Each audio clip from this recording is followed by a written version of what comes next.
नमस्कार YouTube viewers. Bharat के मशहूर बिजनेसमैन श्री रतन टाटा सर, जिनकी हाल ही में 9 अक्टूबर 2024 को निधन हो गया, जिसने देश भर के लोगों को झकझोर करके रख दिया। श्री रतन टाटा सर लोगों के बीच इतना पॉपुलर थे कि देश और दुनिया में उनके काम को लेकर चर्चाएं होती रहती थी। लोग उन्हें अपना मसीहा मानते थे, क्योंकि रतन टाटा हमेशा लोगों की मदद करने और देश की शान को ऊंची रखने के बारे में सोचते थे। आज दुनिया भर में उनकी 100 से भी ज्यादा छोटी बड़ी कंपनियां मौजूद हैं, जिनमें से तो कुछ इंडिया के अंदर हैं और कुछ विदेशों में हैं, जो बड़े बड़े प्रोडक्ट से लेकर हर वो छोटा प्रोडक्ट मैन्युफैक्चर करती हैं जो लोगों के घरों में डेली यूज होता है। चाहे वो मोटर व्हीकल्स हो, टाटा टी हो, टाटा स्टील हो या फिर खाने वाला नमक ही क्यों ना हो। और ऐसे कई ढेर सारे product Tata group industry manufacture करती है जो लोग रोजमर्रा की जिंदगी में अपने घरों में यूज करते हैं। रतन टाटा सर का नाम देश की आन बान शान और बिजनेस का भगवान है, क्योंकि बाकी इंडस्ट्रियल बिजनेसमैन ने तो पैसा बनाने के लिए काम किया, लेकिन रतन टाटा सर ने हमेशा देश की शान को ऊंची रखने के लिए काम किया। और आज की यह वीडियो भी श्री रतन टाटा के ऊपर है, जो श्री रतन टाटा को समर्पित है। रतन टाटा की कंपनियों का ईयरली रेवेन्यू का 66% हिस्सा डोनेशन के रूप में जाता था। जरा सोचिए रतन टाटा कितने महान व्यक्ति थे। और इस चीज का एक जीता जागता उदाहरण भी है, जो मैं वीडियो के आगे आप लोगों को बताने वाला हूँ। आखिर कितने महान थे रतन टाटा और कितने मशहूर बिजनेसमैन थे। तो चलिए जानते हैं श्री रतन टाटा की जीवन शैली के बारे में आज की इस वीडियो में।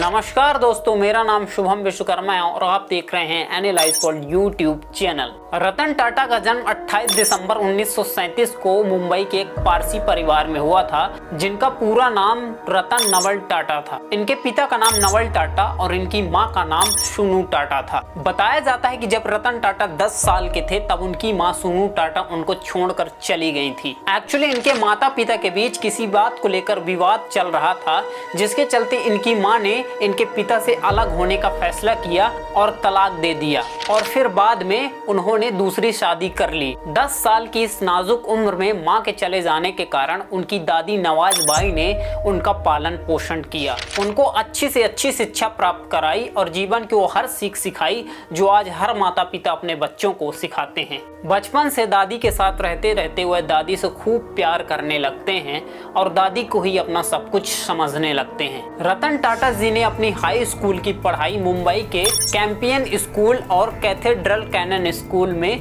पूरी की और आगे की पढ़ाई करने के लिए वह शिमला चले गए, जहां उन्होंने बिसाप कॉटन स्कूल में इंटर कंप्लीट किया। याद रहे दोस्तों, ये देश का सबसे पुराना और सबसे पहला पब्लिक स्कूल था, जिसकी फाउंडेशन 1859 में हुई थी। और महज 17 साल की उम्र में ही वह न्यूयॉर्क चले गए, जहां उन्होंने न्यूयॉर्क के रिवरडेल कंट्री यूनिवर्सिटी में एडमिशन लिया और अपना ग्रेजुएशन कंप्लीट किया। उन्होंने 1962 में बैचलर ऑफ आर्किटेक्ट की डिग्री और वास्तुकला में स्नातक की डिग्री प्राप्त की।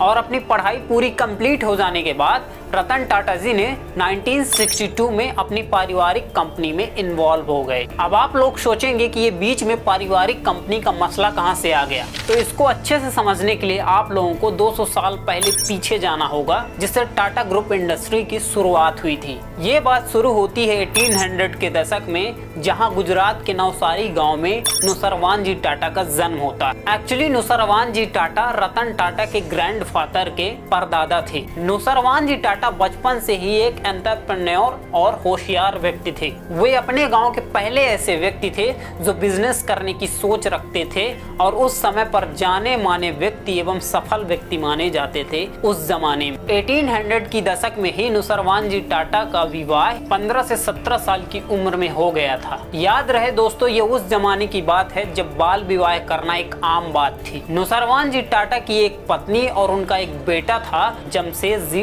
टाटा था। जमशेदजी टाटा का जन्म 3 मार्च 1939 को गुजरात में ही हुआ था और उनका बचपना भी उनके पिता के जैसे बीता था। नुसरवान जी टाटा बिजनेस में ज्यादा रुचि रखने के कारण वह अपने गांव गुजरात को छोड़कर मुंबई शिफ्ट हो जाते हैं, जहां उन्हें कॉटन का व्यापार बहुत पसंद आता है और वह कॉटन का व्यापार करना शुरू कर देते हैं। एक्चुअली कॉटन एक कपड़ा होता है जिसे आज हम लोग यूज भी करते हैं, जिसे पुअर कॉटन के नाम से जाना जाता है। वहीं उनके बेटे जमशेदजी टाटा 1858 में मुंबई के एल्फिंस्टन कॉलेज से अपनी डिग्री प्राप्त की और महज 14 साल की नाजुक उम्र में ही वह अपने पिता के काम में हाथ बटाने लगे। जब जमशेदजी टाटा 17 साल के हुए तो उनकी शादी कर दी गई हीराबाई डब्बू से, जिनके आगे चलकर 2 बच्चे होते हैं, दोराबाजी टाटा और रत्नाजी टाटा।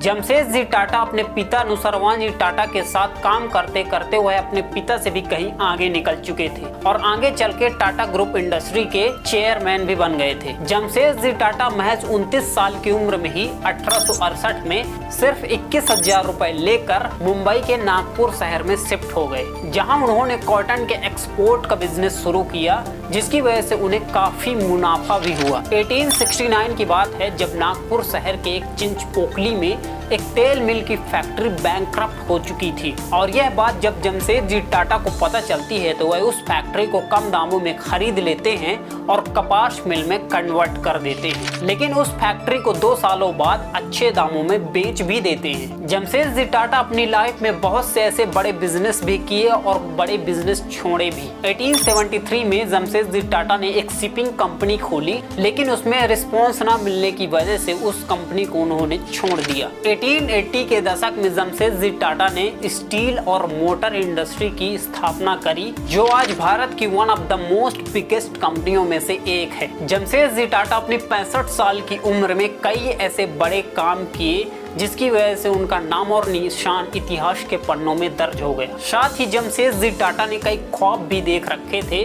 जिनमें से तो कुछ पूरे हो गए थे लेकिन कुछ अधूरे रह गए थे, जिसमें द ताजमहल होटल का ख्वाब शामिल है। अब आप लोग सोचेंगे कि द ताजमहल होटल क्या रतन टाटा ग्रुप के द्वारा बनाया गया था? जी हाँ दोस्तों, द ताजमहल होटल की कहानी थोड़ा सा अजीबोगरीब है, जिसे सुनकर आप लोगों को मजा भी आने वाला है। एक बार की बात थी जब जमशेदजी टाटा अपने किसी एक व्यापारी मित्र के इनविटेशन पर मुंबई के काला घोड़ा इलाके पर किसी एक होटल गए हुए थे, लेकिन उन्हें अंग्रेजों द्वारा फॉर व्हाइट ओनली कहकर अंदर जाने से मना कर दिया जाता है। याद रहे दोस्तों, ये 1800 दशक की बात है जब अंग्रेजों की हुकूमत चलती थी। जमशेदजी टाटा को यह कहकर रोक दिया गया कि सिर्फ गोरे लोग यानी अंग्रेज ही जा सकते हैं इस होटल के अंदर, और यह बात सुनकर जमशेदजी टाटा चुपचाप वहां से बेइज्जती का घूंट पीकर चले गए और बाद में वह बदला लेने के लिए प्रण लेते हैं कि वह ऐसा होटल बनाएंगे जहां न केवल भारतीय बल्कि विदेशी भी आ जा सकेंगे बिना किसी रोक टोक के, भेदभाव के, चाहे वो काला हो, गोरा हो, छोटा बड़ा ही क्यों ना हो। जिसके चलते जमशेदजी टाटा ने द ताजमहल होटल की फाउंडेशन न्यू 1889 में रखी और ठीक 14 साल बाद 1903 में इसे बनाकर तैयार कर दिया गया और ठीक 16 दिसंबर 1903 को लोगों के लिए इस होटल को खोला गया पहली बार। उस समय पर इस होटल को बनाने में 4.5 करोड़ रुपए का खर्च आया था और यह दुनिया का पहला ऐसा होटल था जिसमें इलेक्ट्रिसिटी का यूज किया गया था। द ताजमहल होटल दुनिया के सबसे लग्जूरियस होटलों में से एक है और यह भारत के वन ऑफ द मोस्ट होटलों से भी एक है। तो कुछ इस प्रकार से हुआ था द ताजमहल होटल का निर्माण। जमशेदजी टाटा अपनी कामयाबी के रास्ते पर बढ़ ही रहे थे, लेकिन अनफॉर्चुनेटली उनकी 19 मई 1904 को निधन हो गया और उनके बाकी के सपने अधूरे रह गए। लेकिन फिर बाद में उनके बेटे दोराबाजी टाटा ने ये डिसाइड किया कि उनके पिता के पूरे सपने वो खुद पूरे करेंगे। दोराबाजी टाटा ने 1938 तक कंपनी को संभाले रखा, लेकिन फिर बाद में उनके कोई दूर के रिलेटिव जिनका नाम JRD टाटा था वो कंपनी को टेक ओवर कर लेते हैं और लगभग 53 साल तक JRD टाटा ग्रुप इंडस्ट्री को संभाले रखा। JRD टाटा भी अपने 53 साल के एक्सपीरियंस में कंपनी को काफी आगे तक ले गए और 1970 तक टाटा ग्रुप इंडस्ट्री की टोटल 95 से ज्यादा कंपनियां हो चुकी थी, जिनमें से टाटा मोटर्स, TCS कंपनी, और टाटा नमक जैसी छोटी कंपनियां भी शामिल थी। JRD टाटा अपनी रिटायरमेंट के दौरान वह अपने भतीजे को 1992 में यानी रतन टाटा को टाटा इंडस्ट्री का चेयरमैन बना देते। वैसे तो रतन टाटा अपने पारिवारिक कंपनी में ही काम कर रहे थे, लेकिन उनकी योग्यता, लगन और कैपेबिलिटी को देखते हुए उन्हें कंपनी का चेयरमैन बनाया जाता है। और यहीं से शुरू होती है रतन टाटा सर की सक्सेसर की कहानी। रतन टाटा भी टाटा ग्रुप इंडस्ट्री को काफी आगे तक ले गए और सन 2000 तक 100 से भी ज्यादा कंपनियों को अपने साथ शामिल कर लिया। रतन टाटा सर ने इंग्लैंड की एक मशहूर कंपनी टेटली टी को $12 मिलियन में खरीद लिया और फिर उसे रीनेम करके टाटा टी के नाम से इंट्रोड्यूस किया। इसी तरह उन्होंने 2008 में यूके की लैंड रोवर कंपनी को भी $2.3 मिलियन में खरीद लिया। वैसे तो लैंड रोवर एक यूनाइटेड किंगडम ब्रांड है और एक लग्जूरियस ब्रांड भी है, जिसे टाटा ग्रुप इंडस्ट्री द्वारा 2008 में $2.3 बिलियन देकर खरीद लिया जाता है। 2003 की बात है, जब रतन टाटा रास्ते से जा रहे थे तो उन्होंने देखा कि एक ही परिवार के 4 लोग एक स्कूटर में बैठकर जा रहे हैं। बारिश का मौसम था, बारिश की वजह से उस परिवार को काफी दिक्कत का सामना भी करना पड़ रहा था, जिसके चलते रतन टाटा सर के दिमाग में एक आइडिया आया कि क्यों ना आम लोगों के लिए एक सस्ती और कैपेबल कार बनाई जाए जो लोग आसानी से अफोर्ड कर सकें। और ठीक 5 साल बाद 2008 में टाटा ग्रुप द्वारा एक कार लॉन्च कर दी जाती है जिसका नाम टाटा नैनो रखा जाता है, जिसकी शुरुआती कीमत 1 लाख रुपए थी। और यही चीज रतन टाटा सर की सादगी को दर्शाती थी कि रतन टाटा सर कितने महान व्यक्ति थे। वह बिजनेस पैसों के लिए नहीं बल्कि लोगों के हित के लिए करते थे। और यही तक नहीं दोस्तों, बल्कि उनकी कंपनी की ईयरली रेवेन्यू का 66% हिस्सा भी डोनेशन के रूप में जाता है,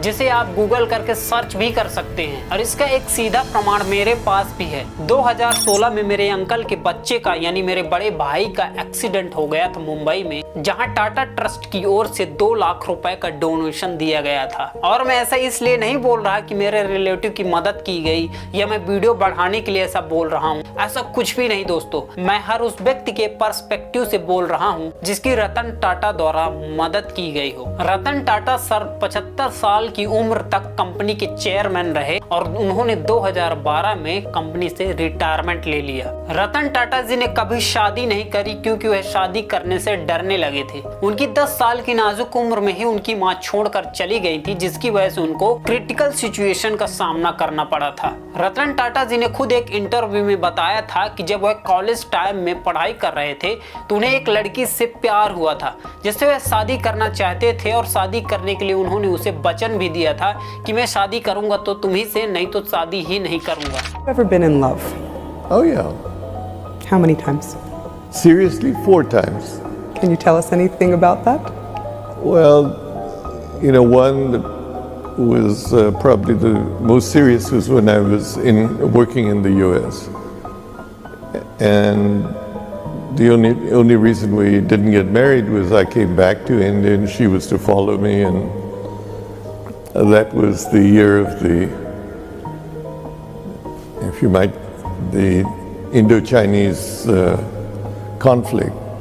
And in true American Ratan Tata sir की एक खास बात थी कि जो वो एक बार कह देते थे उसे वो पूरा करते थे। लेकिन 1962 में भारत चीन युद्ध के कारण लड़की के पेरेंट्स ने लड़की की शादी करने से इनकार कर दिया और लड़की की दूसरी शादी करा दी। रतन टाटा जी ये भी बोले कि मैं 4 बार शादी करने के लिए अटेम्प्ट कर चुका था, लेकिन किसी न किसी दुविधा के कारण मैं शादी नहीं कर सका, जिसके चलते उनका दिल टूट गया और वह कभी न शादी करने का प्रण ले लेते हैं। उन्होंने अपने जीवन में खूब नाम कमाया और उन्हें बड़े बड़े पुरस्कारों से नवाजा भी गया, जिनमें से भारत सरकार द्वारा सन 2000 में पद्म भूषण से नवाजा गया और ठीक 2008 में पद्म विभूषण से नवाजा गया और 2023 में महाराष्ट्र सरकार द्वारा पद्म विभूषण से नवाजा गया। और रतन टाटा सर को ऐसे कई बड़े अवार्ड से नवाजा गया जिन्हें आज की इस वीडियो में कवर करना नामुमकिन है। रतन टाटा देश के सबसे बड़े उद्योगपतियों में से एक थे। वे अपने काम और सादगी के लिए जाने जाते थे, लेकिन अनफॉर्चुनेटली उनकी 9 अक्टूबर 2024 को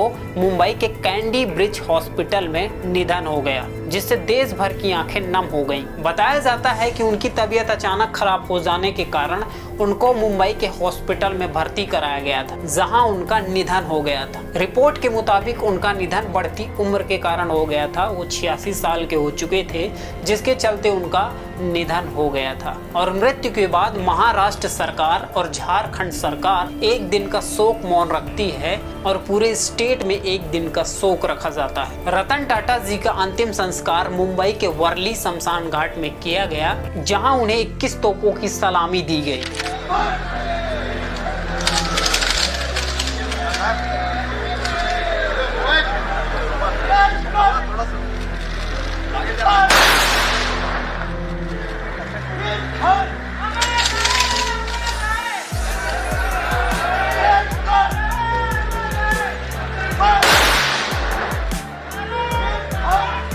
देश और दुनिया के बड़े बिजनेसमैनों ने ट्वीट के जरिए रतन टाटा सर को श्रद्धांजलि दी और शोक भी जताया। भारत के इस रत्न के लिए एक सैल्यूट तो बनता है और मैं भगवान से प्रार्थना भी करता हूँ कि श्री रतन टाटा सर की आत्मा को शांति मिले। आज की वीडियो में इतना ही, तब तक के लिए नमस्कार।